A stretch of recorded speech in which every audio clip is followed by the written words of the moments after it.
这个士兵正在遍布尸体的战场上搜救，突然一阵哭声把他吓得惊慌失措。他壮着胆子上前查看，没想到在尸体堆里竟还有一位幸存的小女孩。白天他们的村庄遭到了敌军袭击，所有百姓几乎都被屠杀殆尽，唯独女孩被妈妈提前藏进了桥洞里，因此才侥幸逃过了一劫。士兵伸出手想让女孩跟着自己离开，却发现女孩依旧紧紧抓着妈妈不肯松手。可很明显，她的妈妈已经不可能再醒过来了。士兵再次伸手示意女孩不用害怕，或许是感受到了对方的善意，女孩终于才敢放下所有戒心，扑进士兵的怀里放声大哭。看着战友竟然捡了个小女孩回来，一起参加搜救的队员都有些发懵，不知该将女孩安置在哪里。最后经几人商议，只能先将女孩带回到他们的驻地去，等着让长官来决定她的去留。由于几人都不会讲韩语，他们根本无法问出女孩的名字。为了纪念双方在月光下的第一次相遇，士兵给她取了个寓意月光的名字，叫做艾拉。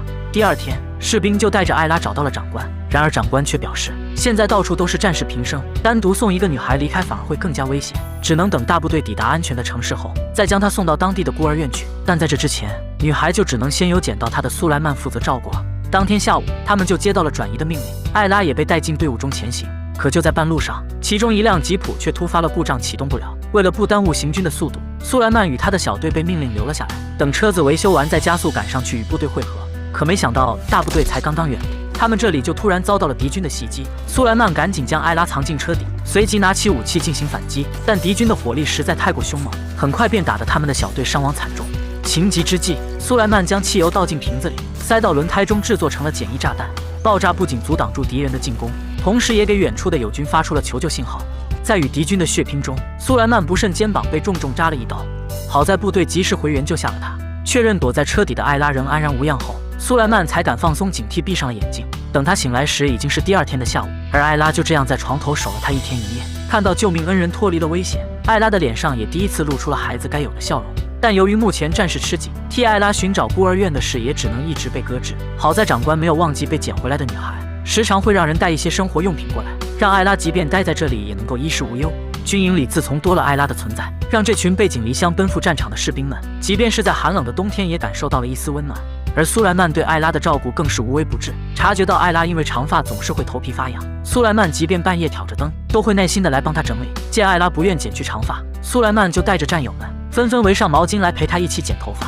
长期的相处下来，艾拉也渐渐把苏莱曼当成了最依赖的人，甚至就连晚上睡觉都不愿与他分开。尽管苏莱曼也要学会勇敢的理由，勉强说服了让他单独睡觉，但半夜营地外的炮火声还是令他害怕的偷跑到苏莱曼身边，仿佛哪里有苏莱曼在，哪里就会是他最安全的避风港。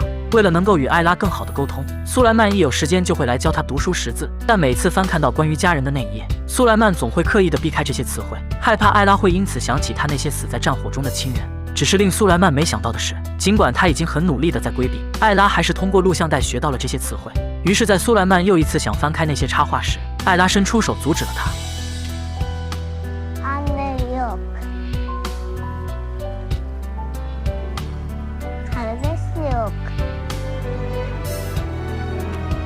爸爸，这一声爸爸顿时叫得苏莱曼喜不自禁。其实在他的内心里，又何尝不是早已把艾拉当成自己的女儿呢？只是他也没想过，艾拉能这么快便从战争带来的创伤中走出，并且还把她当成了唯一的亲人。而在这之后的日子，两人相处的方式也更像是一对父女。苏莱曼虽然每天都有工作要忙，但只要一有空，他就会来陪伴着艾拉。然而看着父女俩的感情越来越深厚，战友却不得不善意地提醒苏莱曼，他们只是被派遣到韩国来的支援部队，等战事平息后，他们早晚会返回土耳其。现在两人便如此的难舍难分，那等他们走后，艾拉又该怎么办呢？要知道，他们可没有权利带走这里的任何一个孩子。战友的话不禁让苏莱曼陷入深深的沉思。他的确很想和艾拉永远的生活在一起，只是有些事并不是他三言两语就能够决定的。然而，该来的始终还是会来。不久后，他们就接到了通知，将会有别的部队来顶替他们的岗位，这也意味着他们回国的时间到了。所有人都对这一刻期盼已久，纷纷沉浸在即将返乡的喜悦中。但苏莱曼对此却半点也高兴不起来，因为他深知自己一旦离开，肯定就再也见不到艾拉了。于是他决定继续留下来当志愿兵，等到下任期满后再回去。在送别了同批一起来的战友后，苏莱曼给家乡的未婚妻写了一封信，表明自己还要过段时间才能回去。但这却让收到来信的未婚妻顿时心灰意冷。本来他与苏莱曼的婚事就因为战争被延期，现在终于有机会回来，他又以各种理由想要留在部队，这让未婚妻感觉苏莱曼就是在敷衍自己。于是从那之后，苏莱曼就再也没有收到过未婚妻的回信。而一转眼，3个月的任期也已经结束。长官亲自给苏莱曼下达了返乡的命令，可苏莱曼却依旧放心不下艾拉，希望长官能同意自己把艾拉一起带走。但这种事，长官显然不可能同意，顿时对苏莱曼违反纪律的想法大发雷霆。当天下午，长官就动用全部关系联系来了孤儿院的院长，并且已经办完了所有入住手续，要求苏莱曼必须马上将艾拉给送过去。事情闹到了这一步，苏莱曼也只能无奈接受上级的命令了。可当来到孤儿院门口，艾拉却说什么也不肯与苏莱曼分开。最后实在没办法，苏莱曼只能陪着他一起进去。在教室里有了其他小孩的陪伴，艾拉很快便融入了上课的氛围。苏莱曼趁他没注意到自己，连忙强忍着眼泪大步离开。然而还没等他走远，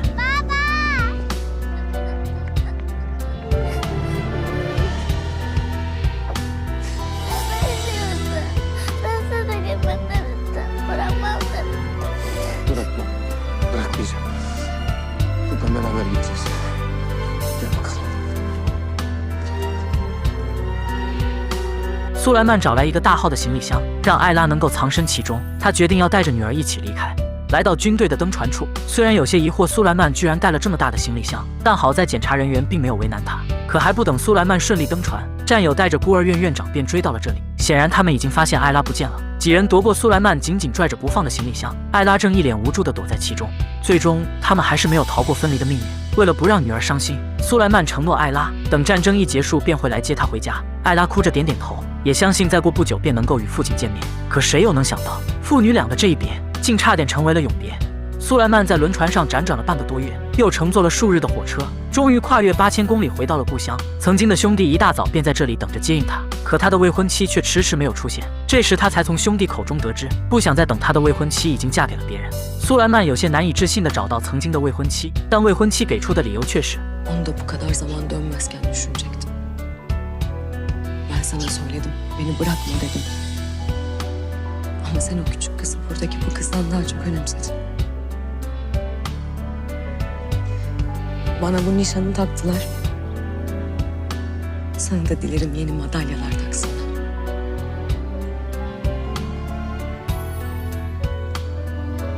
Allah'a ısmarladık. 先是失去女儿，又失去了曾经的挚爱，双重打击下的苏莱曼已经万念俱灰。最后经父母介绍，他娶了另一个女人为妻。可即便已经结了婚，苏莱曼的心却始终都不在这里。每天除了工作睡觉之外，他几乎把所有时间都用来打探消息，心里始终放心不下相隔万里的艾拉。这也使得在家的妻子一直都受到冷落。他每天精心准备的早餐，苏莱曼甚至连一口都没有吃过。最后妻子实在忍受不了，主动找了苏莱曼谈话。当听完丈夫与艾拉之间的故事，妻子非但没有责备，反而觉得丈夫应该早点告诉她，这样她也能帮忙出一份力。苏莱曼一开始还以为妻子只是在宽慰自己，没成想妻子真的说到做到。他几乎每天都会去大使馆打听艾拉的消息，然后再将所有结果汇总告诉苏莱曼。可即便夫妻俩已经竭尽全力的在寻找，却依旧得不到有关于艾拉的任何消息。工作人员解释说，那边因为战争的缘故，导致现在的通讯十分闭塞，唯一知道的就是那所孤儿院已经被炸毁，所有孩子也都被转移到别的地方去了。但艾拉却只是一个土耳其的名字，根本不会被记录进档案里。这样的条件下，想要找一个人，那无异于像是在大海捞针。得知是这样的结果，夫妻俩只能失望地回到家里等消息。然而这一等便是整整的60年过去，苏莱曼也已经成为一个年过古稀的老人。虽然有关艾拉的一切依旧渺无音信，但他却从未想过要放弃寻找。几乎每天他都会观看韩国那边的新闻，甚至就连睡觉做梦，梦到的也全都是艾拉的身影。爸爸，Ben geldim爸爸。好在皇天不负苦心人，这天妻子接到一通电话，说是有位记者正在做韩战60周年的专访，得知了苏莱曼寻女的故事，所以想要来帮助他找到艾拉。通过翻看孤儿院残留下来的档案，虽然同样找不到艾拉的资料，但却找出了当年与艾拉同一批的孩子。通过对这些人的走访咨询，很快确定了艾拉家如今的地址。只是当初才年仅6岁的小女孩，现在也不得已成为年过花甲的老人。不过这同样不影响她对父亲的思念。当看到儿时的那些合照后，尘封的记忆顿时如潮水般涌现。